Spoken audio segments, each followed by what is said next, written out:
भगवान परम ज्ञानी लाओ त्से के वचन हैं। अध्याय 62 सज्जन का खजाना। ताओ संसार का रहस्य भरा मर्म है, सज्जन का खजाना और दुर्जन की पनाह। सुंदर वचन बाजार में बिक सकते हैं, श्रेष्ठ चरित्र भेंट में दिया जा सकता है। यद्यपि बुरे लोग हो सकते हैं, तथापि उन्हें अस्वीकृत क्यों किया जाए। इसलिए सम्राट के राज्याभिषेक पर, 3 मंत्रियों की नियुक्ति पर, मणिमाणिक और 4-4 घोड़ों के दल भेंट में भेजने के बजाय ताओ की भेंट भेजना श्रेयस्कर है।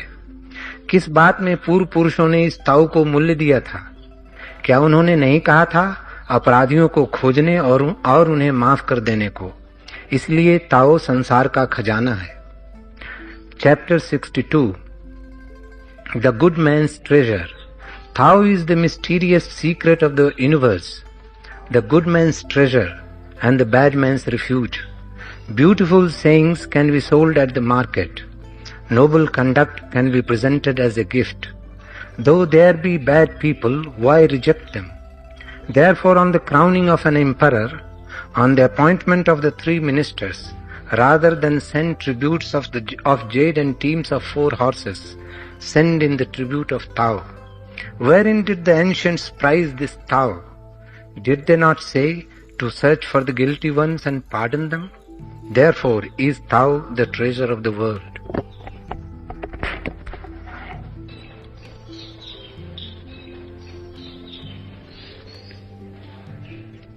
लाओ त्से के सूत्रों में प्रवेश के पूर्व कुछ प्राथमिक बातें समझ लेनी जरूरी। पहली बात, लाओ त्से किसे रहस्य कहता है। इस शब्द से ज्यादा कीमती दूसरा कोई शब्द धर्म की यात्रा में नहीं। रहस्य को समझ लिया तो सब समझ लिया। वही गहरे से गहरा मर्म, वही है गुप्त से गुप्त खजाना। रहस्य क्या है? रहस्य ऐसी समझ है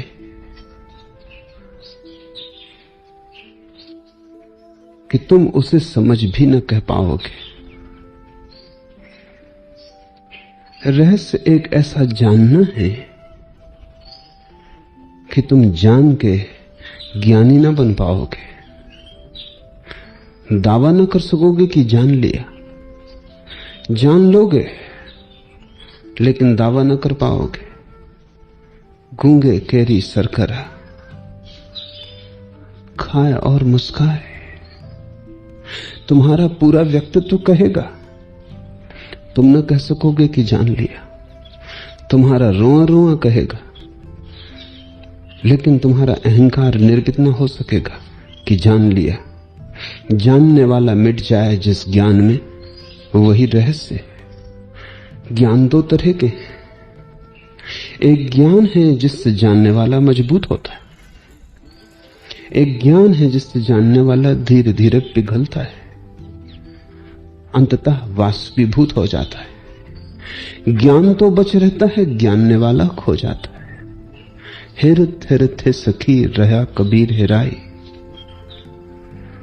रहस्य ऐसा ज्ञान है जो ज्ञानी को मार देता है।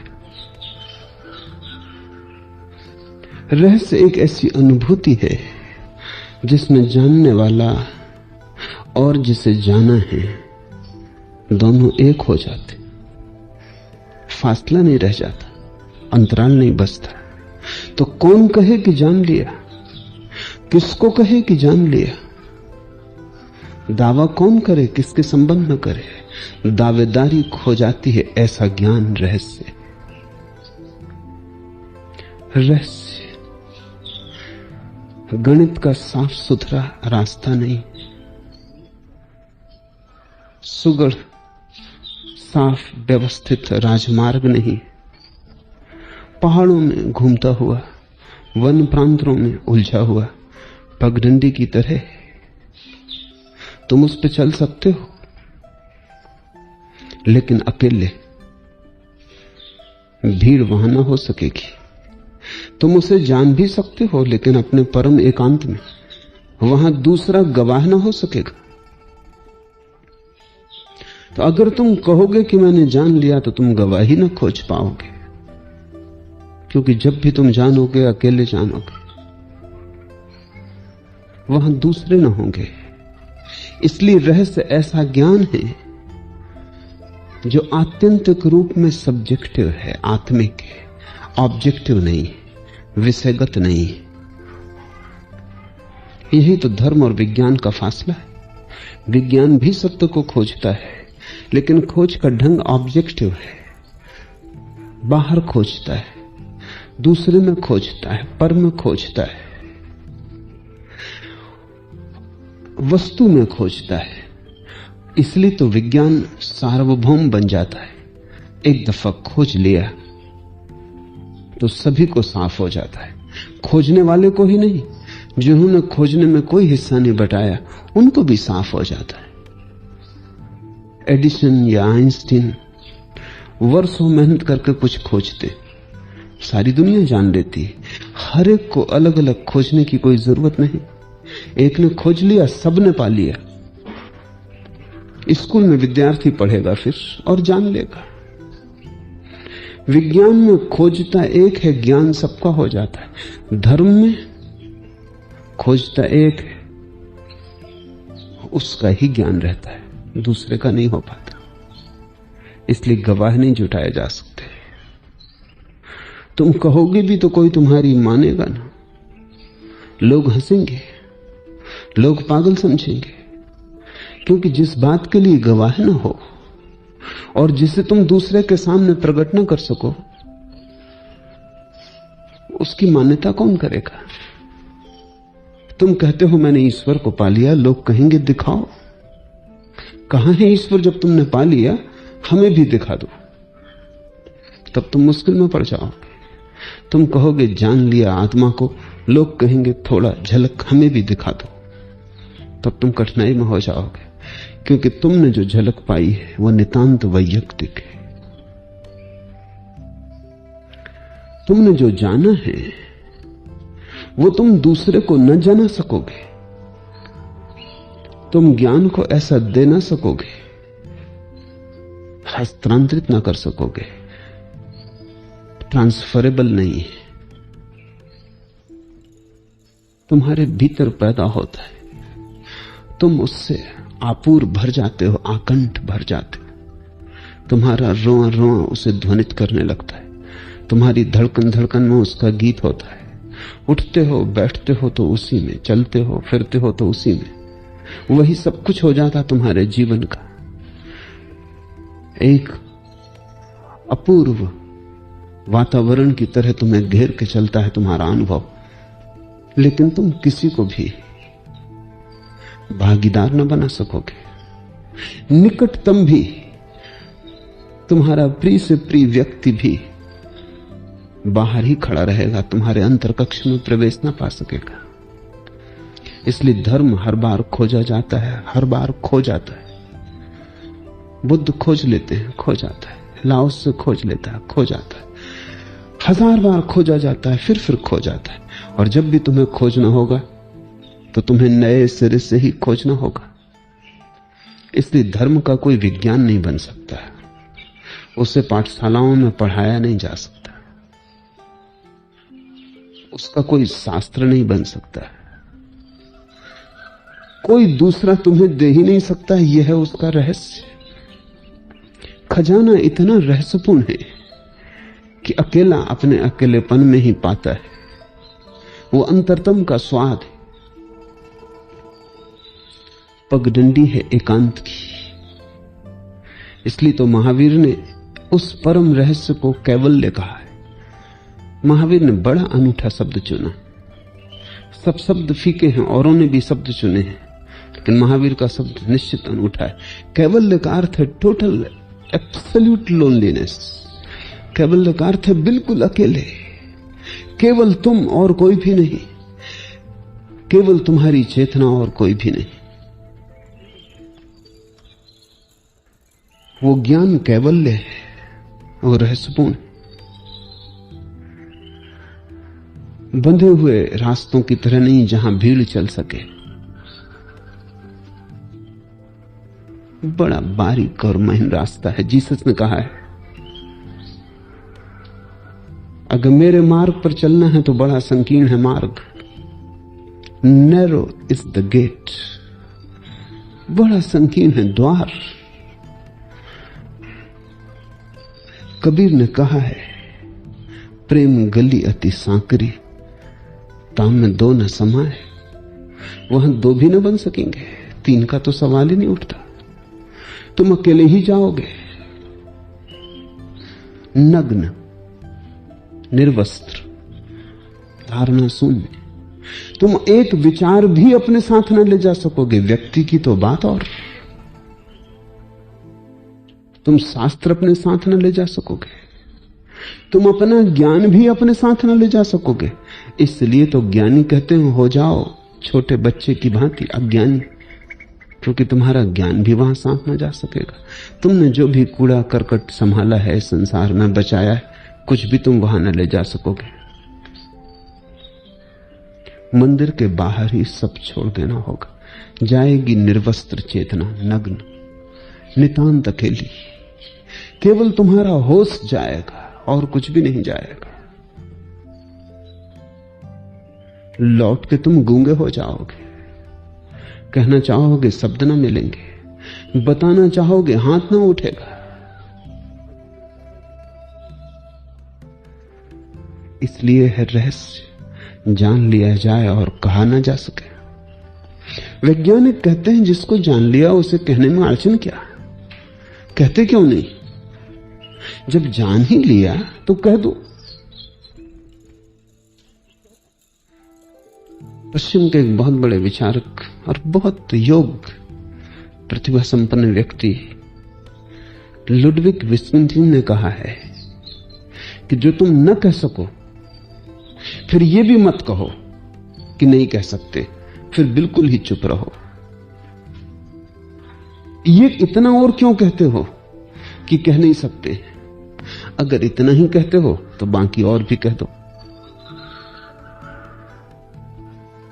विट्गेन्स्टाइन भी ठीक कह रहा है कि क्यों परेशानी में डालते हो? तुम परेशानी में खुद हो और दूसरों को डालते हो। नहीं कह सकते तो चुप ही रहो।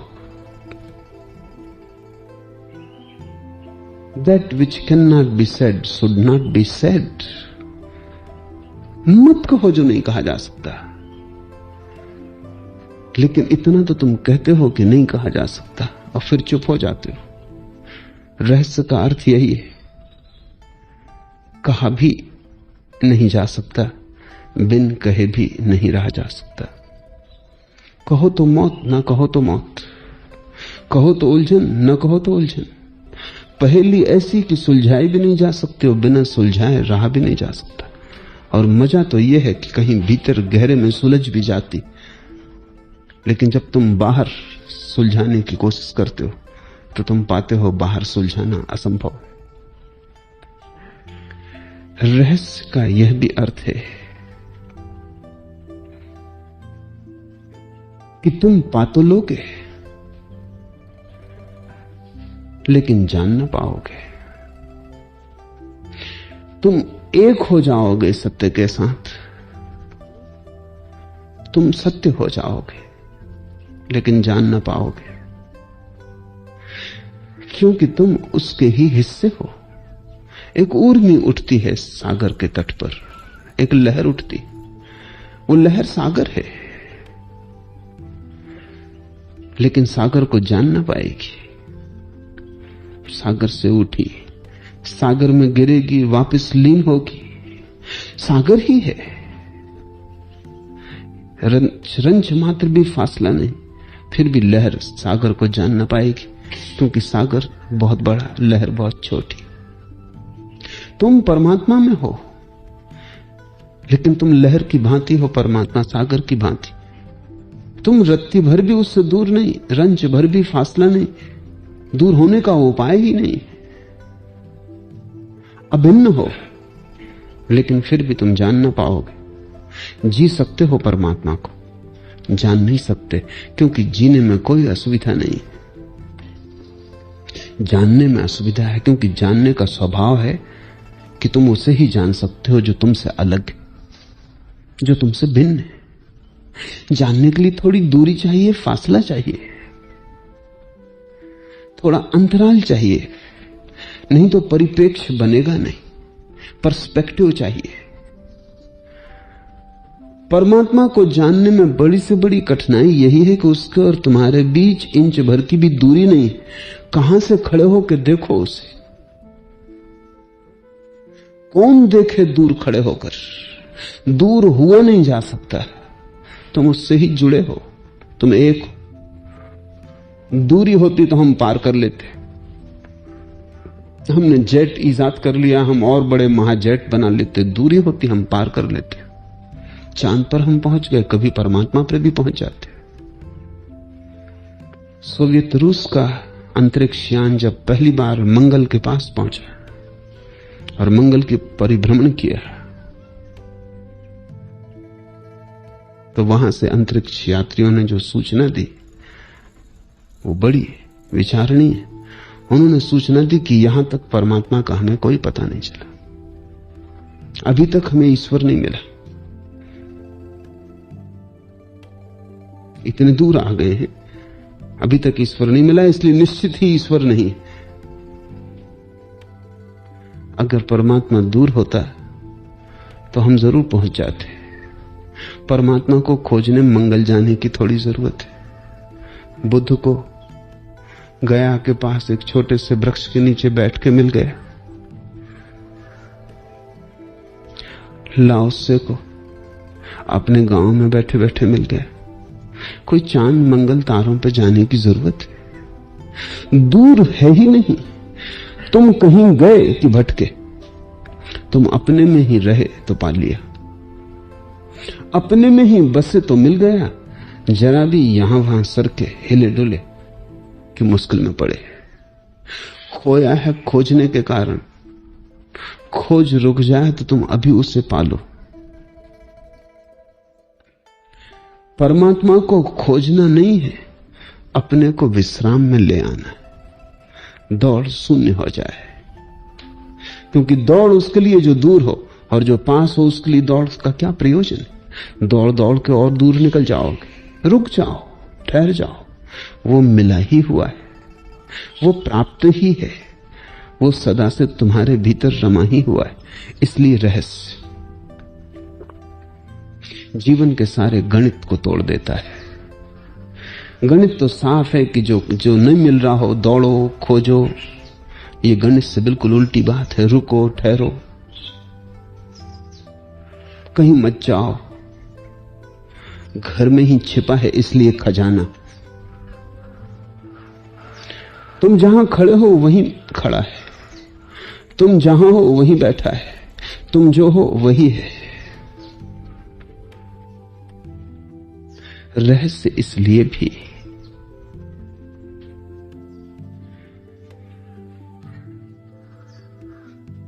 एक तो तर्कनिष्ठ वक्तव्य होता है जिसमें सब रेखाएं साफ होती, जिसकी परिभाषा सुनिश्चित होती। एक काव्य का वक्तव्य होता है जिसकी सब रेखाएं धूमिल होती, परिभाषा सुस्पष्ट नहीं होती, लगता है कुछ कहा जा रहा, लेकिन जितना ही तुम गौर करो, विचार करो, उतनी ही पकड़ छूटती जाती। संत अगस्तीन ने कहा है, लोग मुझसे पूछते हैं परमात्मा क्या है, और मेरी दशा वैसी हो जाती है जैसे लोग कभी पूछ लेते हैं कि समय क्या है, व्हाट इज टाइम। जब मुझसे कोई नहीं पूछता तब मैं भली भांति जानता हूं कि समय क्या है। जैसे किसी ने पूछा कि मैं मुश्किल में पड़ जाता हूं। तुम भी जानते हो कि समय क्या है। कहते हो सुबह 6 बजे उठना, क्या मतलब? कहते हो कि 8 बजे यहां पहुंचे, क्या मतलब है तुम्हारा? कहते हो फला आदमी कल सांझ मर गया, क्या कह रहे हो? कहते हो 30 साल गुजर गए जिंदगी के, क्या है तुम्हारा अर्थ?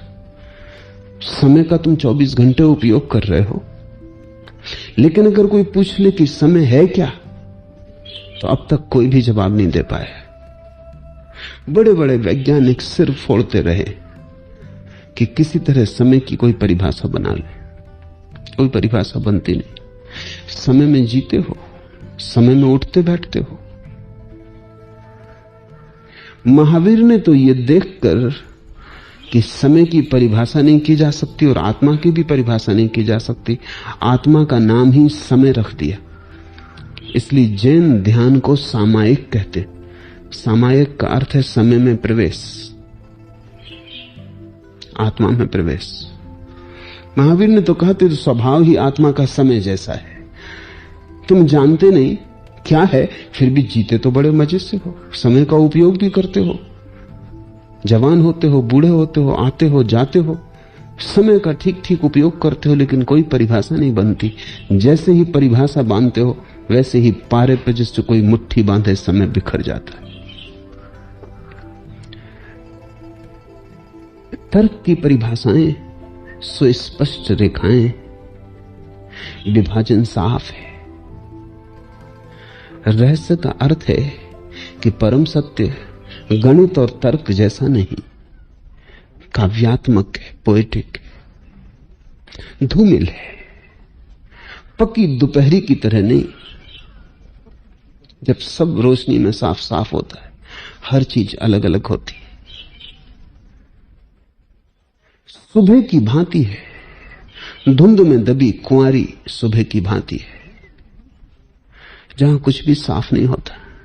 शीतकाल की सुबह, सब धुआं धुआं, सब रेखाएं धूमिल, एक चीज दूसरे में मिलती, खोती, लीन, सब इकट्ठा इकट्ठा, खंड खंड कुछ भी नहीं, सब अखंड। दिन की तरह नहीं है वो रहस्य, अंधेरी रात की तरह, अमावस की रात। बस चांद भी नहीं, तारों की टिमटिमाहट, बस इतनी ही रोशनी कि अंधेरा साफ हो, मिटे ना। इतनी ही रोशनी कि अंधेरे का पता चले और अंधेरा गहन होकर मालूम पड़े।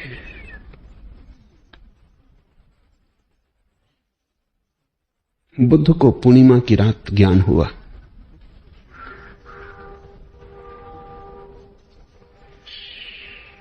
पता नहीं ऐसा हुआ या केवल काव्य है ये। पूर्णिमा की रात चांद तो होता है, लेकिन चांद की बड़ी से बड़ी खूबी यही है कि वो चीजों को धूमिल करता है। पूरे चांद की रात रोशनी तो होती है, लेकिन रेखाएं साफ नहीं होती। रोशनी का एक सागर होता है, लेकिन बड़ा धुआं धुआं, रहस्यपूर्ण। चांद चीजों को एक रहस्य दे देता है। इसलिए तो कवि प्रेम करते हैं, प्रेमी प्रेम करते हैं।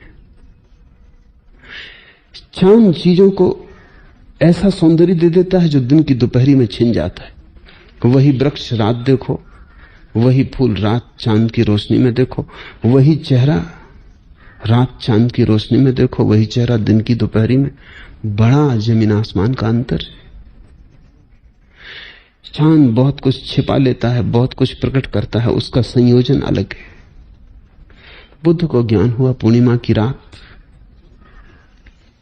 सब आकाश बड़े रहस्य से भरा था। महावीर को ज्ञान हुआ अमावस की रात, सारा अस्तित्व सिर्फ तारों की टिमटिमाहट से भरा था। और ये जान के मैं हैरान हुआ हूं कि अब तक दिन की दोपहरी में किसी को ज्ञान नहीं हुआ, कोई निर्वाण को उपलब्ध नहीं हुआ। कोई भी, जब भी ये घटना घटी है रात में घटी है, संयोगिक नहीं हो सकती। रात से कुछ गहरा संबंध है। रात में कुछ बात है जो दिन में नहीं है। रात में कुछ गीत है जो दिन में नहीं है। दिन बहुत साफ सुथरा है और वो परम रहस्य इतना साफ सुथरा नहीं।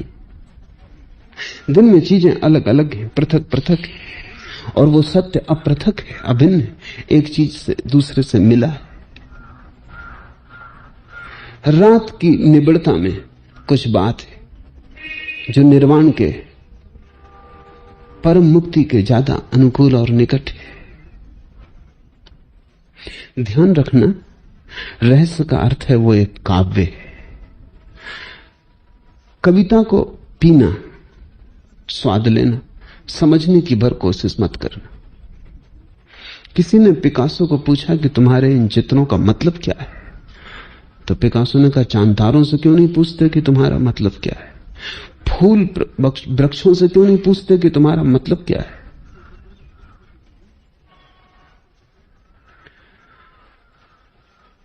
पक्षियों से, पशुओं से क्यों नहीं पूछते कि तुम्हारा मतलब क्या है? मुझसे क्यों पूछते हो? मेरे बचपन में एक कबाड़ी की दुकान से मैं एक कैमरा खरीद लाया।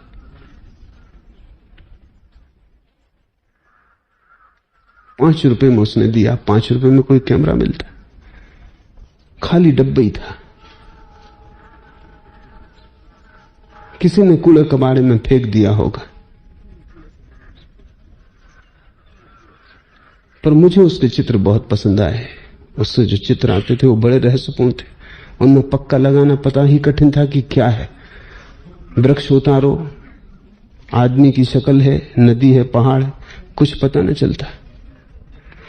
12 चित्रों में 8 तो आते ही नहीं, 4 ही आते।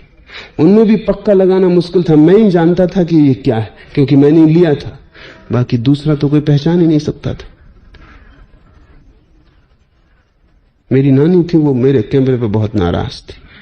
वो जब भी मुझे कैमरा लटकाए देखती, वो फेंको इस ठीक रखो, कभी इससे कुछ आया है, क्यों इसको लटकाए फिरते हो?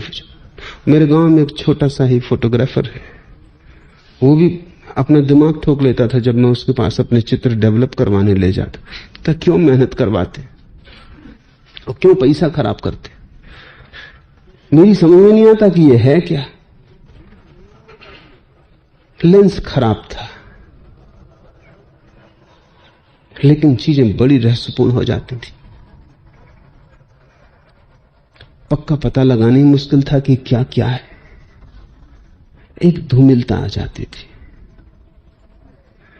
लो आदमी की तस्वीर, वृक्ष की मालूम पड़े। लो वृक्ष की तस्वीर, आदमी समझ में आए। जिससे कभी कभी आकाश बादलों को देख कर होता है कि बादल बनते बिगड़ते रहते हैं और तुम रूप आकृतियां बनाते रहते हो। वो आकृतियां भी तुम्हें कल्पित करनी पड़ती। परमात्मा का अर्थ है ये सारा विराट वहां संयुक्त है। वहां चांद तारे बन रहे हैं, एक कोने पर एक कोने पे चांद तारे मिट रहे हैं। एक तरफ पृथ्वियां बस रही हैं, दूसरी तरफ विनष्ट हो रही हैं। एक तरफ सूरज जन्म रहा है, दूसरी तरफ सूरज अस्त हो रहा है। एक तरफ प्रकाश है, एक तरफ अंधकार है, सब इकट्ठा है। उस इकट्ठे को हम झेल न पाएंगे। इसलिए हमने छोटे साफ सुथरे कोने बना लिए हैं जिंदगी में।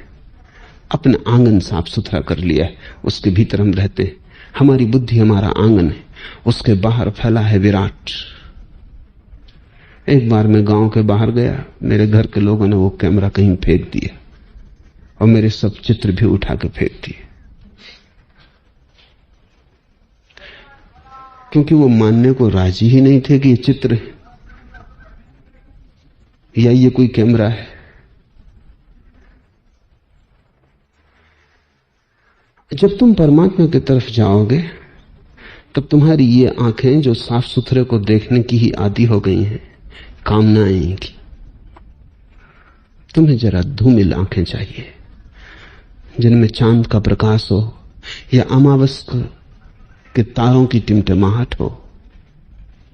इतनी रोशनी जितने में तुम रहने के आदी हो गए हो उचित नहीं है। ये रोशनी चीजों को खंड खंड कर रही है। हम यहां बैठे, सांझ हो जाए, सूरज डूब जाए, धीरे धीरे अंधकार उतरने लगे और तुम्हारे बीच की जो जगह है वो अंधकार से भरने लगे, तो एक सेतु बनता है। फिर गहन अंधकार हो जाए, फिर तुम्हारे पृथक भेद सब समाप्त हो गए। कौन है गरीब, कौन है अमीर, कौन है ज्ञानी, कौन है अज्ञानी, कौन है पापी, कौन है पुण्यात्मा, सब खो गया। अंधकार ने सबको लील लिया। तब जो एक चेतना बच रह जाती है, सब भेदों के पार कंपित होती, सब लहरें जहां सो गई और केवल सागर रह गया। वही है रहस्य। रहस्य को गा सकते हो, कह नहीं सकते, इसलिए संत गाते रहे। रहस्य को नाच सकते हो, कह नहीं सकते, इसलिए मीरा और चैतन्य नाचे। रहस्य को कह नहीं सकते, मौन में दर्शा सकते हो, इसलिए बहुत ज्ञानी चुप बैठे रहे, मौन में दर्शाया। सारी बात एक तरफ इशारा करती है कि रहस्य इतना बड़ा है, इतना अपरिसीम है, इतना अनंत अनादि है कि हमारे शब्द, हमारी परिभाषाएं, हमारी धारणाएं, प्रत्यय सभी व्यर्थ हो जाते हैं। जी सकते हो सत्य को, कह नहीं सकते। अंतिम अर्थों में भी रहस्य को समझ लेना चाहिए। विज्ञान संसार को, संसार के यथार्थ को दो हिस्सों में बांटता है। एक को वो कहता है ज्ञात, जो जान लिया, और एक को वो कहता है अज्ञात, जो जाना जाएगा, द नोन। एक को कहता है जो जान लिया, द अननोन, जिसे हम कल जानेंगे। धर्म कहता है एक तीसरी बात तुम छोड़े दे रहे हो, द अननोएबल, अज्ञेय, जिसे तुम कभी भी न जानोगे। ज्ञात अतीत है हमारा, अज्ञात भविष्य में ज्ञात बन जाएगा। अगर विज्ञान की बात सच है तो एक दिन ऐसी घड़ी आ जाएगी कि जानने को कुछ न बचेगा, सब अतीत हो जाएगा, सब जान लिया जाएगा। उस दिन एक ही कोटि रहेगी, ज्ञात, अज्ञात की कोटि समाप्त हो जाएगी। धर्म कहता है ऐसा कभी नहीं होगा, कुछ जानने को सदा ही शेष रहेगा, तुम कितना ही जानो। और कुछ ऐसा भी है जिसे तुम जान ही ना सकोगे, इसलिए नहीं कि तुम्हारी क्षमता कम है, क्योंकि क्षमता कम हो तो बढ़ाई जा सकती है, यंत्र संयंत्र कम हो बड़े किए जा सकते हैं, विज्ञान रोज बढ़ता जाता है, नहीं ये सवाल नहीं। कुछ ऐसा भी है इस अस्तित्व में जिसका स्वभाव ही उसकी अज्ञेयता है, अननोएबिलिटी है। इसलिए तुम्हारे जानने के यंत्रों, प्रयोगशालाओं, तुम्हारी बुद्धि, प्रतिभा, गणित के विकास से उसका कोई लेना देना नहीं, उसका होना ही ऐसा है, वो उसका गुण है। जैसे आग ठंडी नहीं हो सकती, ठंडी हो तो आग नहीं, सूरज बिना रोशनी के नहीं हो सकता, हो तो सूरज नहीं, वो उसका स्वभाव है। लाओस से कहता है जीवन के आत्यंतिक गहनतम सत्य का स्वभाव उसकी अज्ञेयता है। इसलिए तुम कुछ भी करो तुम उसे जान ना सकोगे, वो सदा ही दूर क्षितिज पर अज्ञेय की तरह बना रहेगा।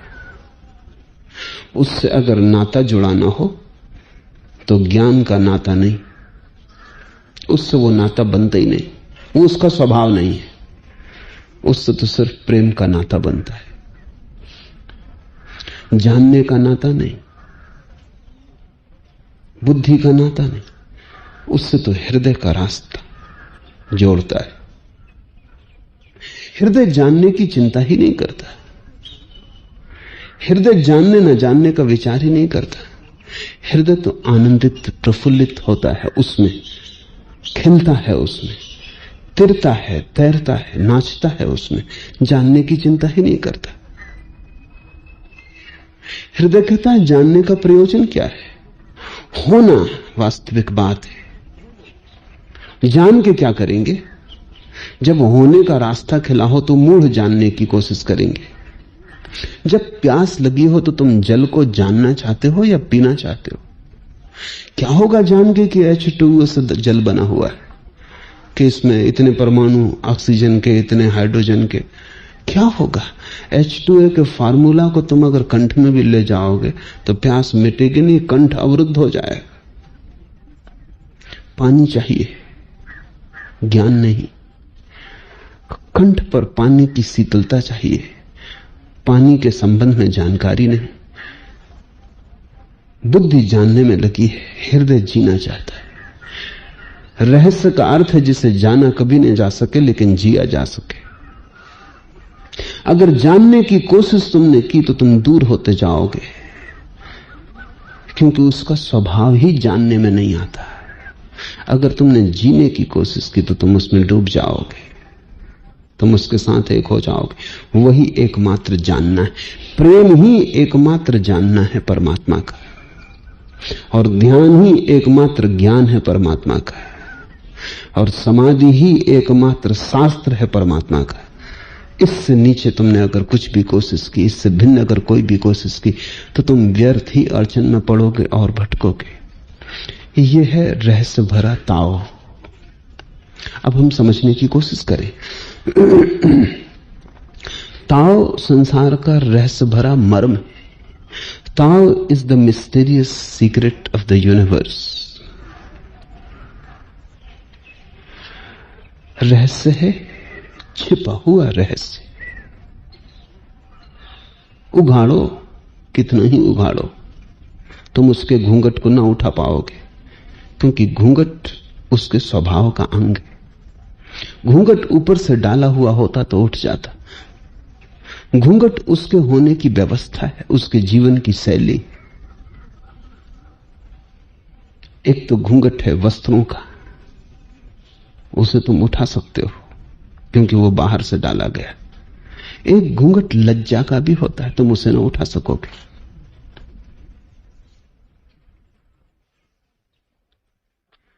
तुम उसे कैसे उठाओगे? नग्न स्त्री भी तुम कर दो, लेकिन लज्जा का घूंघट तो पड़ा ही रहेगा और गहन हो जाए। कपड़े उतारे जा सकते, और अगर तुमने कपड़ों को ही घूंघट समझा है और तुमने समझा है कि कपड़े उतारने से ही तुम स्त्री के मर्म को समझ लोगे, तो तुम गलती में हो। देह दिखाई पड़ जाएगी, चेतना अपरिचित रह जाएगी। विज्ञान वही तो कर रहा है, घूंघट को उघाड़ रहा है, वस्त्र उघाड़ के फेंक रहा है। उससे परमात्मा का शरीर तो पता चल रहा है, पदार्थ, लेकिन परमात्मा की कोई खबर नहीं मिल रही। प्रयोगशाला में उसकी पगध्वनि सुनी ही नहीं जा रही। इसलिए तो वैज्ञानिक विचारा कहता है कि हम कहीं नहीं पाते, इतना खोजते हैं नहीं पाते, और हम कैसे भरोसा करें कि तुम झाड़ के नीचे बैठे बैठे पा गए। शक होता है, हम इतनी चेष्टा कर रहे हैं और नहीं पा रहे।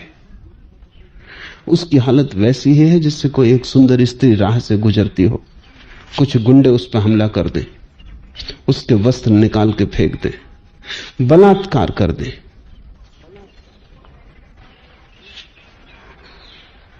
तो भी वे बाहर ही बाहर रहे, स्त्री के मर्म को न पहचान पाए, क्योंकि यह ढंग ही न था मर्म को पहचानने का।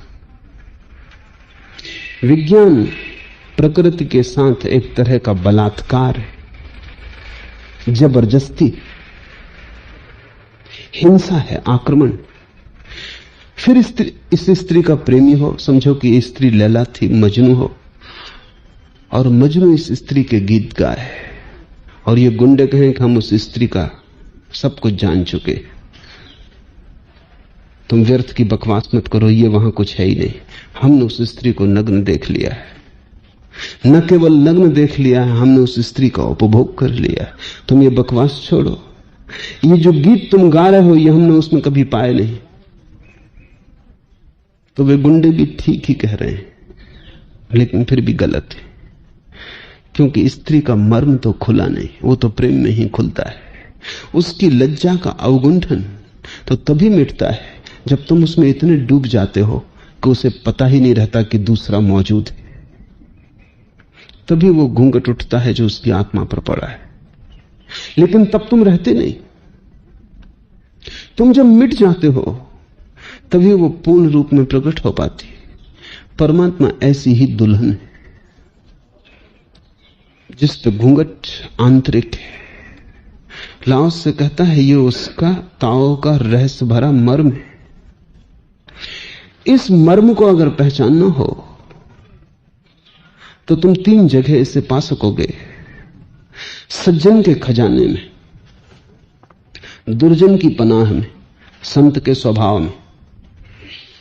इस सूत्र में संत के स्वभाव की बात नहीं की है क्योंकि उसी की बात लाओस से पीछे प्रगाढ़ता से कर लिया है। सज्जन का खजाना है ये स्वभाव। खजाने का अर्थ होता है सज्जन ने अभी इसे बाहर बाहर से ही जाना है। अभी ये सज्जन का स्वभाव नहीं बना। अभी उसने तिजोरी में भर लिए हैं पुण्य, अच्छे कृत्य, सत्कर्म, दान, दया, सब उसने तिजोरी में भर लिए। सज्जन का खजाना है, लेकिन सज्जन भी अभी पूरी तरह परिचित नहीं है। अभी दूरी कायम है। खजाना लुट सकता है, चोर डाकू खजाने को ले जा सकते हैं, और सज्जन को हमेशा चोर डाकुओं का डर बना रहता है। सज्जन शैतान से बहुत डरता है। सज्जन ऐसी जगह जाने से डरता है जहां उसके खजाने पर कोई चोट ना पड़ जाए। विवेकानंद ने लिखा है कि मुझे पता नहीं था कि मैं क्या कर रहा हूं, लेकिन मैं कलकत्ते में उन गलियों से निकलता ही नहीं था जहां वैश्याओं का निवास था। यह तो मुझे बहुत बाद में पता चला कि वो मेरा भय था।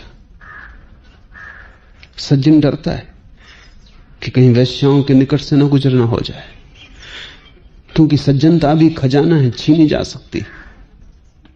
वैश्या हमला कर सकती।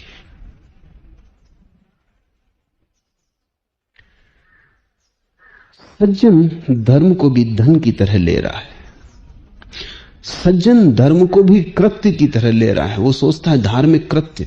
मेरे पास कुछ सज्जन आते हैं तो वो पूछते हैं कि हम क्या करें जिससे हम धार्मिक हो जाएं। उनका जोर करने पर है। वो ये नहीं पूछते कि हम क्या हो जाएं, वे पूछते हैं what to do, not what to be. वही फर्क है।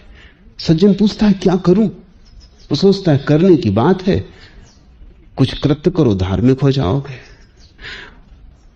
संत पूछता है मैं क्या हो जाऊं, करने का क्या सवाल है।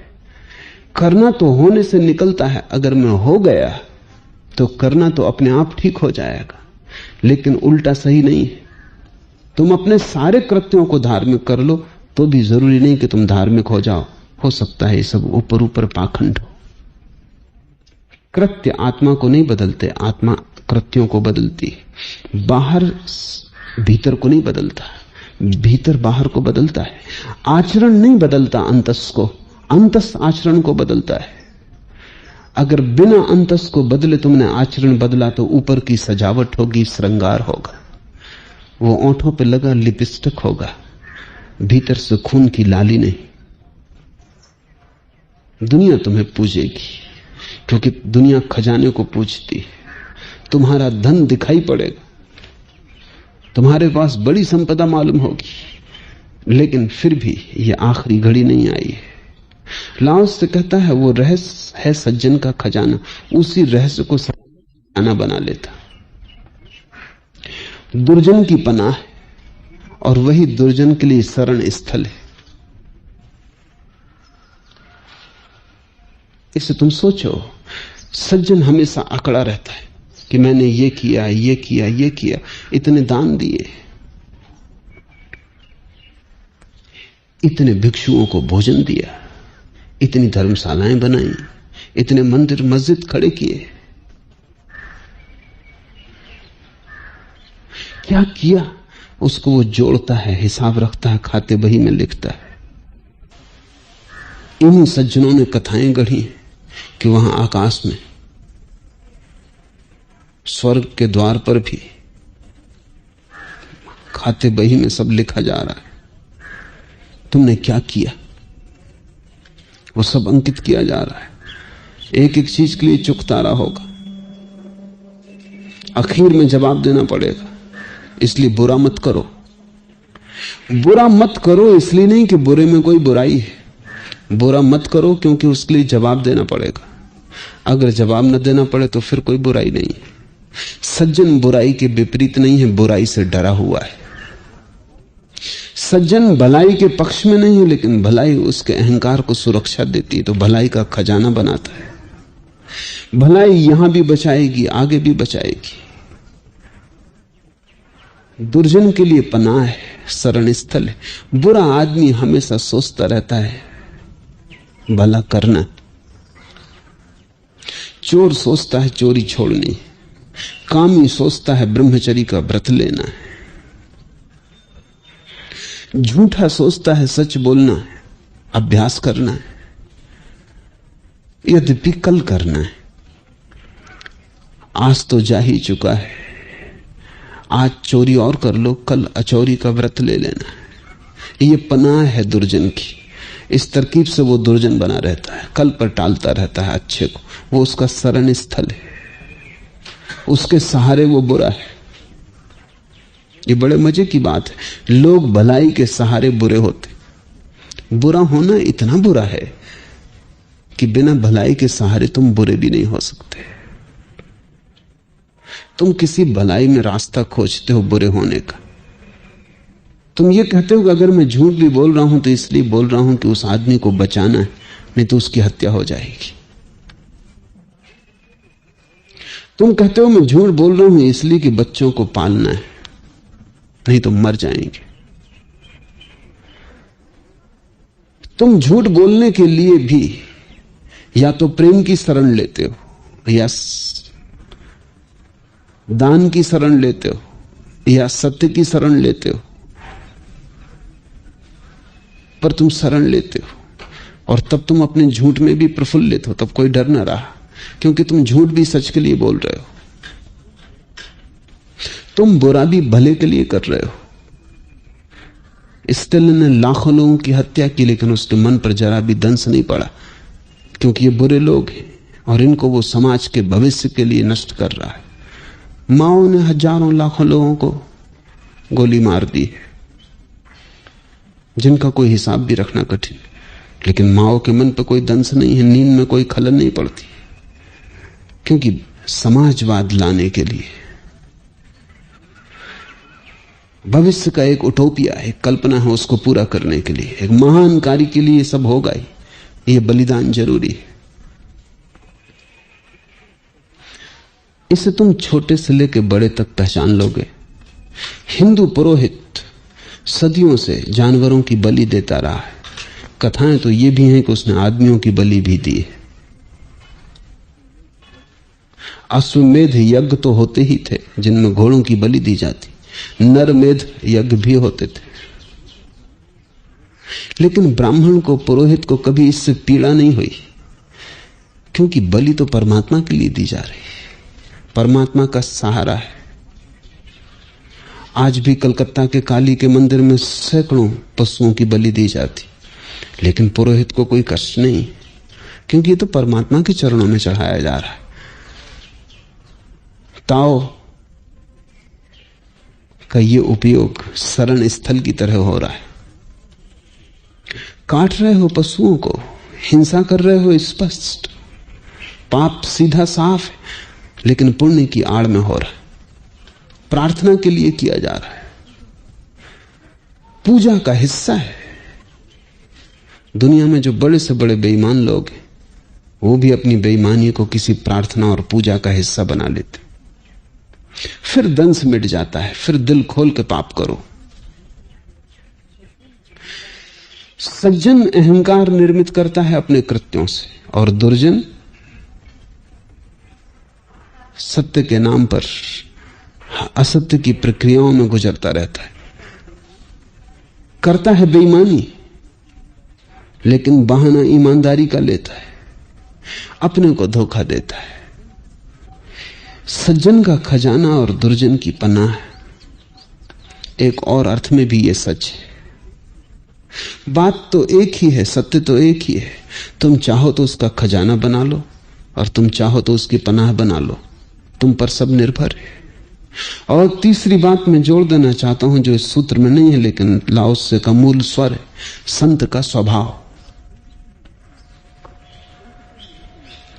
संत के लिए ना तो ये कृत्य है और न पनाह है, संत इसे अपना स्वभाव की तरह पहचान लेता है।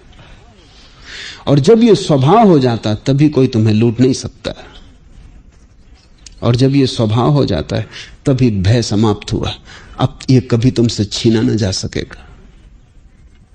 संत आश्वस्त हो जाता है, इसलिए तो तुम संत को इतना शांत पाते हो, क्योंकि उससे आश्वासन मिल गया, अब उससे कुछ छीना नहीं जा सकता, और उसने जो पा लिया है उसका अब कोई अंत नहीं है। अब वापस लौटने का उपाय न रहा, अब वो मंजिल के साथ एक हो गया। तब तक मत रुकना, खजाना बना के मत अपने को समझा लेना वो काफी नहीं है। अच्छा है, काफी नहीं है। कुछ न कर सको तो ठीक है, लेकिन अंत नहीं है। मार्ग हो सकता है, मंजिल नहीं है, उससे भी आगे जाना है। उससे अगर पड़ाव बनाओ तो चल जाएगा, लेकिन आखिरी विश्राम मत बना लेना। वो घर नहीं है, राह की धर्मशाला हो सकती है। वहां सदा के लिए नहीं रुक जाना है, वहां एक रात विश्राम करके आगे बढ़ जाना है। और दुर्जन की पनाह, अगर ताओ को पनाह बनाओ, परमात्मा को पनाह बनाओ, तो भी जितने जल्दी हो उतनी जल्दी करना। कहीं ये पनाह बनाना सिर्फ पोस्टपोन करने का, स्थगन करने का उपाय ना हो जाए। लोग मेरे पास आते हैं, वो हमेशा कहते हैं कल करेंगे, सन्यास कल लेना है। कल बीतते चले जाते हैं। वो जब भी आते हैं वो फिर कहते हैं कल लेंगे। कुछ तो ऐसे लोग हैं जो 5 साल से मेरे पास आते होंगे, जब भी आते हैं वो कहते हैं बस तैयारी कर रहा हूं, थोड़े दिन की बात है। 5 साल गुजार दिए उन्होंने, वो 50 साल भी गुजार देंगे, उन्हें अपने धोखे का पता नहीं चल रहा है। जो करना हो उसे कर लेना, उसे तत्क्षण कर लेना। कल का क्या भरोसा है? कल कभी आता है, कल कभी आया है? कभी सुना कि कल आया हो? जो आता ही नहीं उस पर टालना मत। टालना ही हो तो साफ कह देना कि ये मेरे लिए करना ही नहीं, बात साफ हो गई।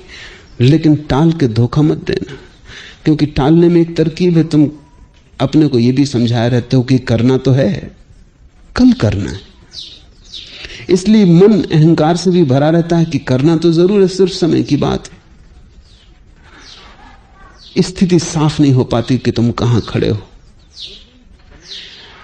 दुर्जन की पनाह है धर्म, तुम उसे पनाह मत बनाना, बचना। खजाना बनाना, और खजाने को भी पर्याप्त मत समझना। स्वभाव तक ले जाना है यात्रा को। जब तक स्वभाव ना हो जाए तब तक भटकने के उपाय कायम है। खजाना भी खो जाएगा, पनाह में तो मिला ही नहीं है, खोया ही हुआ है।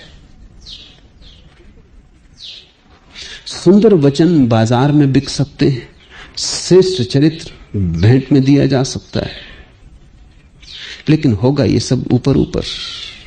ऐसे ही तो तुम ज्ञानी बने हो कि सुंदर वचन तुमने बाजार से खरीद लिए।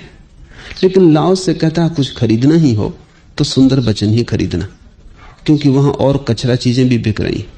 सुंदर वचन भी अंततः कचरा है, लेकिन कम से कम उनमें तुम्हारी प्यास की थोड़ी झलक तो मिलती है।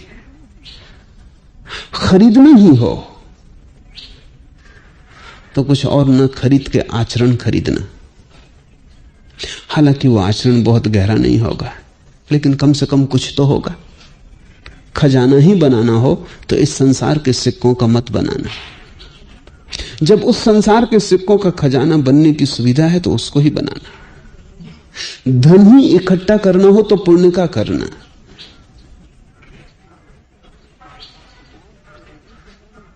लाओस से ये नहीं कह रहा है कि यहां रुक जाना। सुंदर वचन बाजार में बिक सकते हैं, बिक रहे हैं। बाइबल खरीद सकते हो, गीता खरीद सकते हो, वेद खरीद सकते हो, सब खरीदा जा सकता है। बुद्ध, महावीर, कृष्ण, क्राइस्ट, सबके वचन बाजार में बिक रहे हैं। अगर कुछ खरीदना ही हो तो वचन खरीदना। कभी कभी ऐसा होता है कि किसी क्षण में कोई वचन तुम्हारे भीतर इतना गहरा बैठ जाता है कि उससे क्रांति घटित हो सकती है, क्योंकि प्रत्येक वचन विस्फोटक है। सिर्फ वचन को इकट्ठा कर लेने से कुछ होने वाला नहीं, लेकिन कभी किसी क्षण में, किस नाजुक क्षण में कोई वचन बहुत गहरे बैठ सकता है। किसी ऐसे क्षण में जब तुम्हारे मन के द्वार खुले। इसलिए तो हिंदुओं ने एक व्यवस्था की है, वो कहते हैं गीता तुम रोज पढ़ो, उसे पाठ बनाओ। पश्चिम के लोग बड़े हैरान होते हैं कि रोज पढ़ने से क्या होगा। एक दफा किताब पढ़ ली, खत्म हो गई बात। अब रोज क्या पढ़ना है, समझ लिया, बात खत्म हो गई। न समझे हो दोबारा पढ़ लो, तिबारा पढ़ लो, मगर रोज पढ़ रहे हो। हिंदुओं का कारण है, रोज इसलिए पढ़ने को वो कह रहे हैं कि तुम्हें अपने मन का कोई पता नहीं। कभी कभी तुम्हारे मन का झरोखा खुला होता है, संयोग वसात। किसी रात तुम गहरी नींद सोए क्योंकि उसके पहले दिन तुमने काफी श्रम किया। किसी रात तुम्हारा मन शांत रहा, बहुत सपने ना आए क्योंकि उसके पहले दिन बहुत वासनाओं की दौड़ न हुई। सुबह तुमने गीता पढ़ी। ये शब्द बहुत गहरे चले जाएंगे। किसी दिन तुम क्रोध से भरे हो, वासनाएं मन को घेरे हुए हैं, उद्विग्न हो, अशांत, बेचैन हो, गीता पढ़ी, ये शब्द भीतर नहीं जाएंगे। तुम पढ़ते रहना, कभी तो संयोग मिलेगा, कभी तो ऐसा होगा कि तुम किसी ठीक क्षण में गीता पढ़ लोगे। तुम रोज ही पढ़ते जाना। मैं रोज बोले जाता हूं, कारण इतना ही है कि तुम्हारा भरोसा नहीं। एक दफा बोल दूं, बात खत्म। जो मैं कह रहा हूं रोज, वो एक दिन में भी कह सकता हूं। जो मैं कह रहा हूं वो एक पोस्ट कार्ड पर लिखा जा सकता है। उसके लिए कुछ बहुत इतना कहने की जरूरत नहीं। तुम्हारा भरोसा नहीं। मैं तो पोस्ट कार्ड पर लिख दूं, लेकिन तुम वहां मौजूद ना हुए। मैं तो एक दिन कह दूं, 5 वचनों में सारी बात खत्म हो जाए, लेकिन तुम, सवाल तुम्हारा है। इसलिए रोज कहे जाता हूं, किसी दिन तो तालमेल बैठेगा, किसी दिन तो तुम्हें घर पाऊंगा, किसी दिन तो ऐसा होगा कि तुम घर के भीतर होगे और मैं दस्तक दूंगा, तो मैं दस्तक देता रहूंगा। किसी दिन ये संयोग बैठ जाएगा, उसी क्षण तालमेल बैठ जाएगा, उसी क्षण अंधेरा टूट जाता है, प्रकाश फैल जाता है। उस क्षण में, उस संधि में तुम देख लेते हो। एक दफा तुमने देख लिया, नाता जुड़ गया। अब तुम्हारे जीवन में एक दूसरी यात्रा शुरू हो गई। इसलिए सत्संग का इतना महत्व है। वचन ही तो सुनोगे सत्संग में, लेकिन क्या मूल्य है? मूल्य यह है कि कभी यह हो सकता है संयोग वसात कि ऐसी घड़ी हो तुम्हारे भीतर सुख की, शांति की, प्रफुल्लता की, कि तालमेल बैठ जाए एक बार, तो फिर बार बार बैठने लगेगा, क्योंकि जो एक बार हो गया उसके बार बार होने की संभावना हो गई। और जिसका स्वाद तुमने एक बार ले लिया, अब तुम बार बार उसके स्वाद के लिए आतुर रहोगे। और धीरे धीरे तुम्हारी समझ में आ जाएगा कि क्यों इस घड़ी में यह हुआ। तो जिस कारण इस घड़ी में हुआ है, उन कारणों को संभालने लगो। इतनी ही तो साधना है। अगर किसी दिन रात गहरी नींद आई और तुमने सुबह मुझे सुना और तुम्हारे हृदय में झनकार पहुंच गई, उसका मतलब है गहरी नींद रोज सोना जरूरी है। तो फिर इस तरह जियो की गहरी नींद आ सके। तो तुमने पाया कि अगर दिन में तुम ठीक शारीरिक श्रम करते हो तो गहरी नींद हो जाती। तो इसका अर्थ हुआ कि ठीक शारीरिक श्रम करते ही रहो, उससे बचो मत। कि तुमने पाया कि तुम क्रोध नहीं किए 2 दिन तक, इसलिए तुम्हारे मन में एक शांत आभा थी, तुम सुन सके। या तुमने पाया कि तुम काम वासना में नहीं उतरे 1 सप्ताह तक, इसलिए तुम्हारे भीतर एक ऊर्जा थी, एक शक्ति थी। उस शक्ति के कारण तालमेल बैठ गया, तो फिर तुम जमाने लगोगे, फिर तुम्हारे जीवन में दृष्टि आ गई। और कोई पतंजलि के शास्त्र से तुम्हें नहीं मिलेगा ज्ञान, अपने ही जीवन के स्वाद से तुम पहचानोगे क्या करना है, कैसे ये हुआ। इसकी पहचान तुम बढ़ते जाओगे, तुम्हारे जीवन में साधक का जन्म हो जाएगा। साधक हो जाओ, सिद्ध होना बहुत दूर नहीं है। गैर साधक से साधक की दूरी बहुत बड़ी है, साधक और सिद्ध की दूरी बहुत बड़ी नहीं है। जो चल पड़ा वो पहुंच ही जाएगा, जो नहीं चला है वो कैसे चलेगा ये कठिनाई है। बैठे हुए और चलने वाले के बीच फासला बहुत बड़ा है, जो चल पड़ा और जो पहुंच गया उसके बीच फासला बहुत बड़ा नहीं है। जो चल ही पड़ा वो पहुंच ही जाएगा। महावीर कहते थे चल गए कि आधे पहुंच गए। आधी यात्रा तो हो ही गई जिस क्षण पहला कदम उठा, लेकिन वो पहला कदम बहुत समय लेता है। लाओस से कहता है सुंदर वचन बाजार में बिक सकते हैं, शेष चरित्र भेंट दिया जा सकता है। ये बड़ा कठिन लगेगा कि श्रेष्ठ चरित्र भेंट दिया जा सकता है। निश्चित ही हम सब कुछ न कुछ तो भेंट देते ही, अश्रेष्ठ तो हम भेंट देते ही हैं। तुम बैठे हो अपने घर में उदास बैठे, तुम्हारा बच्चा तुम्हें उदास देख रहा है, तुम कुछ भेंट दे रहे हो, तुम उसे उदास बैठना सिखा रहे हो। तुम प्रफुल्लित हो, तुम आनंदित हो, तुम्हारा बच्चा तुम्हारे पास बैठा है, वो तुम्हारी प्रफुल्लता को पी रहा है, तुम उसे श्रेष्ठ चरित्र भेंट दे रहे हो। और ध्यान रखना, बच्चे तुम्हारे शब्दों की फिक्र नहीं करते, तुम क्या हो उसकी फिक्र करते। तुम क्या कहते हो उसको वो बहुत ज्यादा ध्यान नहीं देते, क्योंकि वो जानते हैं तुम्हारे कहने और तुम्हारे होने में बड़ा फर्क है। तुम कहते कुछ हो, तुम करते कुछ हो। वो तुम्हें देखते हैं, वो तुम्हें पीते हैं। अगर बच्चा बिगड़ जाए तो तुम समझना कि तुमने उसे अश्रेष्ठ चरित्र भेंट दिया, तुम ही जिम्मेवार हो। तुम सिर मत ठोकना कि ये दुर्जन हमारे घर में कैसे पैदा हो गए। ये अकारण नहीं है, तुम्हारे घर में पैदा हो सकता था, इसलिए तुम्हारे घर में पैदा हुआ। ये तुम्हारा फूल है, इसे तुमने सींचा संवारा, यही तुमने इसे दिया। अब जब इसमें फल आने लगे तब तुम घबराते हो। धोखा मत देना बच्चे के सामने, अन्यथा वो धोखे को पी जाता है। अब वो देखता रहता है। बच्चे बड़े ऑब्जर्वर्स हैं, क्योंकि अभी सोच विचार तो ज्यादा नहीं, निरीक्षण करते हैं। तुम सोच विचार के कारण निरीक्षण नहीं कर पाते, उनकी सारी ऊर्जा निरीक्षण कर रही, वो देखते हैं कि मां और बाप लड़ रहे थे, झगड़ रहे थे, और कोई मेहमान आ गया और वो दोनों मुस्कुराने लगे और ऐसा व्यवहार करने लगे जैसा प्रेम इनके जीवन में ऐसा तो कहीं है ही नहीं। अब बच्चा देख रहा है, वो देख रहा है कि धोखा चल रहा है। अभी ये लड़ रहे थे, अभी एक दूसरे की गर्दन दबाने को तैयार थे, अब मुस्कुरा रहे हैं।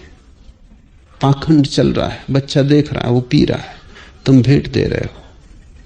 उठते बैठते जाने बिन जाने तुम जिनसे भी मिल रहे हो, तुम उनको कुछ भेंट दे रहे हो। सारा जीवन एक शेयरिंग है, हम बांट रहे हैं। तुम जिससे भी मिलते हो कुछ तुम्हें वो दे रहा है, तुम उसे कुछ दे रहे हो। जीवन ऊर्जा का आदान प्रदान चल रहा है। इसलिए उन लोगों से दूर रहना जिनसे गलत मिल सकता है, और उन लोगों के करीब रहना जिनसे शुभ मिल सकता है। बचाव करना अपना, क्योंकि अभी तुम इस योग्य नहीं हो कि गलत कोई दे और तुम ना लो। अभी तुम्हारी इतनी हिम्मत नहीं कि तुम कह दो कि नहीं मैं वैसे ही आकंठ भरा हूं, कृपा करो। वो तुम्हारी हिम्मत नहीं। कोई देगा तो तुम ले ही लोगे। कचरा इकट्ठा करना कि तुम्हें ऐसी सहज सुगमता हो गई है कि तुम्हें इंकार करना आता ही नहीं। तुम्हारे द्वार खुले ही हैं, कोई भी कचरा फेंक जाए। रास्ते पे एक आदमी मिल जाता है, वो तुम्हें कुछ भी अफवाह सुनाने लगता है, तुम आतुर कानों से सुनने लगते हो। तुम बिना सोचे कि ये अफवाह को भीतर ले जाने का क्या परिणाम होगा। क्यों सुन रहे हो? क्यों नहीं उससे कहते कि माफ करें, इसमें मुझे कोई प्रयोजन नहीं है। कौन आदमी ने चोरी की, किसने हत्या की, कौन किसकी स्त्री को भगा ले गया, इससे मुझे क्या प्रयोजन है। आप क्षमा करें, अपना समय नष्ट ना करें। और क्यों कचरा मेरे कान में डाल रहे हैं? तुम्हारे घर में अगर कोई कचरे की टोकरी डाल जाए तो तुम झगड़े को तैयार हो जाते हो, लेकिन तुम्हारी आत्मा में लोग कचरा डालते रहते, तुम इनकार भी नहीं करते। ये जो तुम सुन रहे हो परिणाम लाएगा, क्योंकि अगर तुम रोज रोज सुनते हो फला आदमी फला की स्त्री भगा ले गया, फला आदमी ने चोरी की, फला आदमी ने ब्लैक मार्केट किया, फला आदमी तस्करी कर रहा है, फला ने इतना कमा लिया, ये सब बीज है। इन सब का एक इकट्ठा परिणाम यह होगा कि तुम पाओगे जो तुमने इन बीजों में इकट्ठा कर लिया वो तुम्हारे आचरण में आना शुरू हो गया। ये सब आकर्षण है, क्योंकि तुम देखते हो कि तस्कर बड़ा मकान बना लिया। गांव में एक पुरोहित आया और उसने शराब की बड़ी निंदा की, और निंदा करने के लिए उसने कहा कि देखो गांव में सबसे बड़ी भवन, सबसे बड़ा मकान किसके पास है? शराब बेचने वाले के पास। तुम्हारा खून उसकी ईंटों में लगा है। सबसे बड़ी कार किसके पास है? शराब बेचने वाले के पास। तुम बर्बाद हो रहे हो, उसकी संपत्ति बन रही है। ऐसा उसने वर्णन किया। मुल्ला नसरुद्दीन भी सुन रहा था। पीछे वो धन्यवाद देने गया, उसने कहा कि आपने मेरा जीवन बदल दिया। धन्यवाद, ऐसा प्रवचन मैंने कभी सुना नहीं, मेरी आत्मा बदल गई, अब मैं एक दूसरा ही आदमी हूं। पुरोहित बड़ा प्रसन्न हुआ, उसने कहा कि बड़ी सुख की बात, क्या आपने तय कर लिया शराब नहीं पिएंगे? उसने कहा कि नहीं, मैंने शराब की दुकान खोलने का तय कर लिया, निर्णय ही ले लिया। आपकी बात ने ऐसा प्रभाव किया। तुम जो भी सुन रहे हो वो प्रभाव है, इंप्रेशंस, वो संस्कार है, हम एक दूसरे को दे रहे हैं। लाओस से कहता है श्रेष्ठ चरित्र भेंट में दिया जा सकता है, भेंट ही देनी हो तो चरित्र की भेंट देना। यद्यपि बुरे लोग हो सकते हैं, तथापि उन्हें अस्वीकृत क्यों किया जाए? अस्वीकृत करने की कोई जरूरत नहीं, उनको भी चरित्र की भेंट दी जा सकती है, बुरों को भला बनाया जा सकता है। इसलिए सम्राट के राज्याभिषेक पर, मंत्रियों की नियुक्ति पर मणि माणिक और 4-4 घोड़ों के दल भेजने की बजाय ताओ की भेंट भेजना श्रेष्ठ कर। लाओ से यह कह रहा है देने योग्य तो बस एक है, वो धर्म है। बांटने योग्य तो बस एक है, वो धर्म है। साझा करने योग्य तो बस एक है, वो धर्म है। जितना बन सके उसे दो, लेकिन बड़ी कठिनाई, तुम वही दे सकते हो जो तुम्हारे पास है। तुम कैसे दोगे चरित्र अगर तुम्हारे पास ना हो? दुष्चरित्र बाप भी बेटे को सच्चरित्र बनाना चाहता है, पर कैसे देगा? बुरा आदमी भी अपने बच्चों को बुरा नहीं देखना चाहता, चोर भी अपने बच्चों को ईमानदार बनाना चाहता, मगर कैसे करेगा ये? तुम वही तो दोगे जो तुम्हारे पास है। अगर तुम्हें देना हो चरित्र दूसरों को, तो चरित्र निर्मित करना होगा। और अगर तुम्हें स्वभाव की तरफ लोगों को ले जाना हो, तो तुम्हें स्वभाव में आरूढ़ हो जाना होगा। तुम वही दे सकोगे जो तुम्हारे पास है। और अगर लोग तुम्हारी ना सुनते हो, तुम देते कुछ हो, उनके पास कुछ और पहुंचता हो, तो तुम लोगों पर नाराज मत होना, मत कहना कि लोग बुरे हैं। तुम अपना ही विचार करना। तुम जो देने की चेष्टा कर रहे हो, वो जो भाव भंगिमा है, वो थोथी है, उसमें भीतर कुछ है नहीं। तुम खाली हाथ लोगों के हाथ में उंडेल रहे हो, तुम्हारे हाथ में कुछ है नहीं। इतने धर्मगुरु हैं, इतने मस्जिद मंदिर, इतने चर्च, इतने गुरुद्वारा, सारी पृथ्वी पटी पड़ी है, सब तरफ चरित्र दिया जा रहा है और चरित्र मिल किसी को भी नहीं रहा। सब तरफ ज्ञान बांटा जा रहा है और ज्ञान किसी के पल्ले नहीं पड़ रहा है। इतनी वर्षा हो रही ज्ञान की सब तरफ, किसी को ज्ञान पल्ले नहीं आ रहा। बात क्या है? शायद देने वालों के पास वो नहीं है जो वो देना चाह रहे हैं। उनकी भावभंगिमा थोथी और नपुंसक है, इम्पोर्टेंट गेस्चर। वो कोशिश पूरी कर रहे हैं देने की, मगर देने योग्य कुछ है नहीं। वो सिर्फ भावभंगिमा दिखला रहे हैं, किसी के हाथ कुछ पड़ता नहीं, पढ़ नहीं सकता। इसे याद रखना, ये तुम्हारे जीवन में क्रांति बन जाएगी। लाओस से ये कह रहा है कि अगर भेंट ही देनी हो तो उन वचनों की देना जिनमें अमृत की थोड़ी झलक है, उस चरित्र की देना जिसमें ताओ के खजाने का धन है, या उस स्वभाव की देना जिसको संतों ने जाना और जिया है। किस बात में पूर्व पुरुषों ने इस ताओ को मूल्य दिया था? क्या उन्होंने नहीं कहा था अपराधियों को खोजने और उन्हें माफ कर देने को? इसलिए ताओ संसार का खजाना है। लोग बुरे हैं, तुम उन्हें माफ कर देना। उनके बुरे होने से कुछ फर्क नहीं पड़ता। अगर उन्हें बहुत लोग माफ करने वाले मिल जाएं, उनका बुरा होना समाप्त हो जाए। लोग बुरे हैं क्योंकि माफ करने को कोई भी राजी नहीं। लोग बुरे हैं क्योंकि चारों तरफ उनकी बुराई को और भी बुराई बना देने के लिए आतुर बैठे हुए लोग हैं। लोग बुरे हैं क्योंकि जो लोग भले हैं वो उनको बुरे देखना चाहते हैं और उन्हें बुरे रखना चाहते हैं, नहीं तो उनकी भलाई थोती हो जाएगी। लोग बुरे हैं क्योंकि सारा समाज उन्हें बुरे की भेंट दे रहा है। कोई उन्हें माफ नहीं करना चाहता। जीसस ने एक कहानी कही है। जीसस से एक आदमी ने पूछा कि मैंने बहुत पाप किए और मुझे भरोसा नहीं आता कि परमात्मा मुझे क्षमा कर देगा। और जीसस की तो सारी प्रक्रिया क्षमा की है, जैसे महावीर की सारी प्रक्रिया अहिंसा की है और बुद्ध की सारी प्रक्रिया करुणा की है। जीसस की सारी प्रक्रिया क्षमा की है। जीसस ने कहा कि तुम परमात्मा की फिक्र मत करो, तुम्हारे प्रति जिन लोगों ने अपराध किए हो तुम उन्हें क्षमा कर दो, बाकी मैं देख लूंगा, मैं गवाह रहूंगा। और जब परमात्मा तुम्हारे पापों की बात उठाएगा तो मैं गवाह रहूंगा कि इस आदमी ने क्षमा किया था हृदय पूर्वक, और जिसने क्षमा किया है वो क्षमा पाने का अधिकारी हो गया।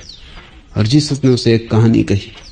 कहा कि एक सम्राट ने अपने वजीर को कई करोड़ रुपए उधार दिए थे, उसने सब बर्बाद कर दिए, एक कौड़ी वापस न लौट आई। आखिर सम्राट ने उसे बुलाया और कहा कि अब ये बहुत हो गया, तुम धन वापस लौटाते हो, उल्टे तुम और मांगे चले जा रहे हो, लौटाते तो नहीं, मांगते हो। वो आदमी सम्राट के चरणों पर गिर पड़ा और उसने कहा मुझे माफ कर दें, वो सब तो बर्बाद हो गया, मेरे पास लौटाने को है भी नहीं, आपकी कृपा का भिखारी हूं। उस सम्राट को दया आई, पुराना सेवक था, हो गई भूल। सम्राट ने कहा ठीक, मैंने तुझे माफ किया, बात भूल जा, जैसे मैंने तुझे कभी दिए ही नहीं, अपने मन से बोझ हटा दे। उस वजीर ने उन्हीं रुपयों में से जो सम्राट के वो पा गया था कई लोगों को कर्ज दिया था, और वो बहुत सख्त आदमी था। और दूसरे ही दिन ऐसा हुआ कि उसके ही एक नौकर को, जिसे उसने कुछ 100 रुपए दिए थे, उसने कोड़ों से पिटवाया क्योंकि वो वापस नहीं लौटा पा रहा था। सम्राट को खबर लगी, सम्राट ने वजीर को बुलाया और उसने कहा कि तू क्षमा के योग्य नहीं है, जब मैंने तुझे क्षमा कर दिया तो भी तू क्षमा नहीं कर पा रहा है, और वे ही रुपए हैं जिनके लिए मैंने तुझे क्षमा कर दिया है, और तूने नौकर को कोड़े लगवाए। जीसस कहते हैं सम्राट ने उस आदमी को कोड़े लगवाया और कहा कि वो क्षमा वापस ले ली गई। अस्तित्व तुम्हें कितना क्षमा किए चला जाता है। तुम बार बार वही भूल करते हो तो भी तुम्हारा जीवन वापस नहीं ले लिया जाता। तुम बार बार वही उपद्रव खड़ा करते हो तो भी अस्तित्व तुम्हें माफ किए चला जाता है। इससे अगर तुम इतना भी ना सीख पाए कि तुम दूसरों को माफ कर दो तो तुम कुछ भी ना सीख पाए। और अगर तुम दूसरों को माफ कर दो तो तुम पाओगे जिसको भी तुम माफ करते हो उसके जीवन में तुम सुधरने का मार्ग खोल देते हो। जितना तुम दंड देते हो बुरों को उतने ही वे बुरे होते जाते हैं। जितना दंड देते हो उतने निष्णात बुरे हो जाते हैं। जितना दंड देते हो उतना ही मजबूती से बुरे हो जाते, क्योंकि तुम्हारे दंड का बदला भी वो फिर लेना चाहेंगे। जब तुम एक बच्चे को मारते हो या एक अपराधी को तो कई बातें घट रही। एक बच्चे ने झूठ बोला, तुमने एक चांटा मारा। बच्चे ने क्रोध किया, तुमने एक छड़ी मारी। और तुम चाहते हो कि बच्चा इससे सीख ले, अब झूठ ना बोले। लेकिन अब बच्चा इससे कई बातें सीखेगा। एक बात तो यह कि झूठ बोलने पर दंड मिलता है, लेकिन झूठ बोलने के कई फायदे भी हैं।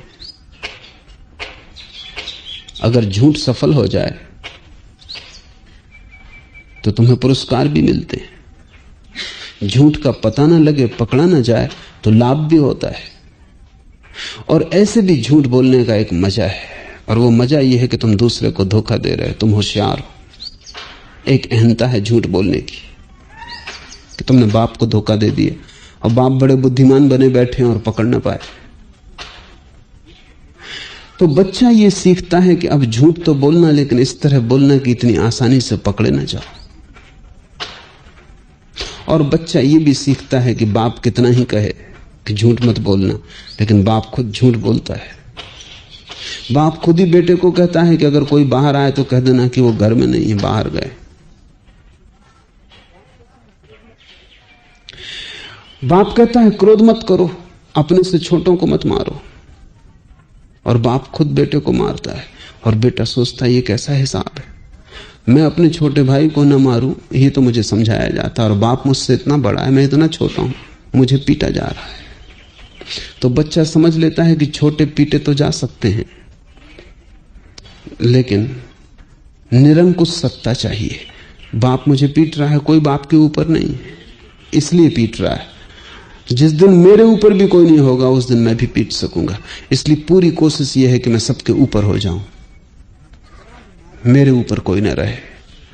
अपराध मारने में नहीं है, न पीटने में, न क्रोध करने में, ऊपर होने में कोई अपराध नहीं। नीचे हो तो अपराधी हो। ये बच्चा सब सीख रहा है, यही अपराधी सीख रहा है।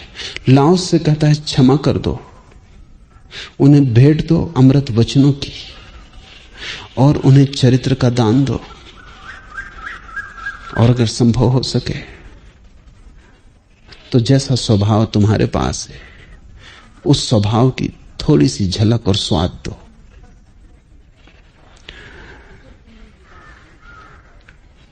अगर तुम्हें यह बात समझ में आ जाए कि बांटना है, देना है, भेंट करनी है, तो तुम अपने को बदलने में लग जाओगे, क्योंकि वही दिया जा सकता है जो तुम्हारे पास है। मेरी अपनी समझ ये है, और मैं तुमसे कहता हूं क्योंकि ये तुम्हारे काम पड़ेगी। बहुत से सन्यासी मुझसे आके पूछते हैं कि अभी हम तो पूरे नहीं हुए, हम दूसरों को बदलने की क्या कोशिश करें, अभी हमने तो पूरा जाना नहीं, तो हम किसको जनाएं। उनको मैं कहता हूं कि तुम जाओ और दूसरों को जनाओ, तुम जाओ और दूसरों को बताओ, और तुम दूसरों को बदलने की फिक्र करो, क्योंकि उनको बदलने की फिक्र में ही तुम पाओगे कि तुमने अपने को बदलने का और भी तीव्रता से आयोजन शुरू कर दिया है। क्योंकि जब भी तुम किसी दूसरे व्यक्ति को सुधारने में लग जाते हो तो तुम्हें साफ दिखाई पड़ने लगता है कि उसे सुधारने के पहले खुद को सुधार लेना जरूरी है। अगर तुम किसी को सुधारने में नहीं लगते तो खुद को सुधारने की जरूरत का भी एहसास नहीं होता है। अगर हर व्यक्ति एक बुरे आदमी को सुधारने में लग जाए, भला वो बुरा आदमी सुधरे या ना सुधरे, लेकिन अकेले आखिर में वो व्यक्ति पाएगा कि उसकी सुधारने की कोशिश में मैं सुधर गया हूं। एक छोटा बच्चा पूरे परिवार को बदल सकता है, क्योंकि बाप को मुश्किल हो जाता है कैसे सिगरेट पिए इस बच्चे के सामने। अगर बाप को बच्चे से प्रेम है तो सिगरेट फेंक देगा, अगर बाप को बच्चे से प्रेम है तो झूठ बोलना बंद कर देगा। अगर तुम किसी एक आदमी के भी जीवन को रूपांतरित करने के ख्याल से भर जाओ तो अनिवार्य हो जाएगा कि तुम अपने को बदल लो, अन्यथा तुम बदलोगे कैसे? दूसरे को बदलने की कोशिश अपने को बदलने की बड़ी खूबसूरत कीमिया है। दूसरे को बदलने की चेष्टा स्वयं के लिए बड़ी से बड़ी साधना है। इसलिए इसकी फिक्र मत करो कि कब तुम पूरे होगे, कब तुम्हारा रूपांतरण पूरा होगा। तुम्हारे पास जो भी छोटा मोटा है तुम उसी को बांटना शुरू कर दो। अगर कुछ ना हो तो जो अमृत वचन तुमने मुझसे सुने हैं वही तुम लोगों को कहो। अगर तुमने कुछ थोड़ा सा आचरण का खजाना निर्मित किया है उसमें से बांटो। अगर स्वभाव की तुम्हें कोई झलक मिली है तो उसमें लोगों को भागीदार बनाओ, और तुम पाओगे जितना तुम बांटते हो उतना बढ़ता है, और जितना तुम दूसरों को बदलने में लगते हो उतना तुम्हारी क्रांति होती चली जाती है। तुम परोक्ष में बदलते जाते हो। दुनिया में कोई भी व्यक्ति अपने को सीधा बदलना बहुत कठिन पाता है। तुम्हारी अपनी सब पहचान दूसरे के द्वारा है।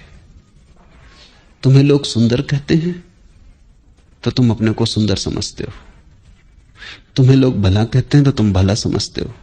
तुम्हारी पहचान के लिए दूसरे का दर्पण जरूरी है।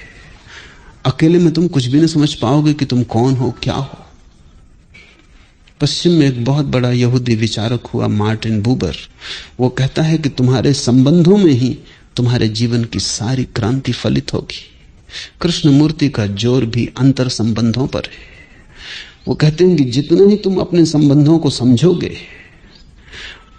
पति पत्नी के संबंध को, माँ बेटे के संबंध को, बेटा बाप के संबंध को, मित्र मित्र के संबंध को, और जितने ही तुम प्रेम से भरोगे और जितना ही तुम दूसरे के जीवन में शुभ का पदार्पण चाहोगे कि इसके जीवन में मंगल की वर्षा हो जाए, तुम अचानक पाओगे कि तुम तो दूसरे के जीवन में मंगल की वर्षा कर रहे थे, लेकिन तुम्हारे आंगन में वर्षा हो चुकी। जिसने दूसरों के लिए फूल बरसाने चाहे उसे पता ही नहीं चलता कि कब आकाश खुल जाता है और उसके जीवन में फूल ही फूल बरस जाते। आज इतना है।